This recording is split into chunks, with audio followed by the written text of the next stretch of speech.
माझं नाव सुभाष बनकर. मी गेल्या 6-7 महिन्यापासून योग करतो आहे आणि योग केल्यामुळे माझे जे प्रॉब्लेम होते, जे मला त्रास होत होता, तो माझा पूर्णपणे बरा झालेला आहे. मी एक डायबिटीस पेशंट असून मला सध्या एकही डायबिटीसची गोळी मी घेत नाही आहे आणि माझा डायबिटीस पूर्णपणे बरा झालेला आहे.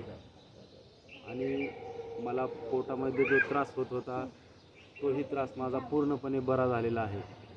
ह्या सर्वांसाठी आमचे योग गुरु श्री पांडेजी महाराज यांचे मी मनापासून धन्यवाद करू इच्छितो. आणि त्यांनी हा जो सद्मार्ग दावलेला आहे, तो मी असाच पूर्णपणे चालू ठेवीन. तुम्ही सर्वांनीही चालू ठेवा आणि योग करत राहा. योग केल्याने कुठलाही प्रॉब्लेम होत नाही आणि त्यापासून फायदेच मिळतात. जय हिंद, जय महाराष्ट्र. जय महाराज, जय हिंद, जय. बहुत बढ़िया, बहुत बढ़िया.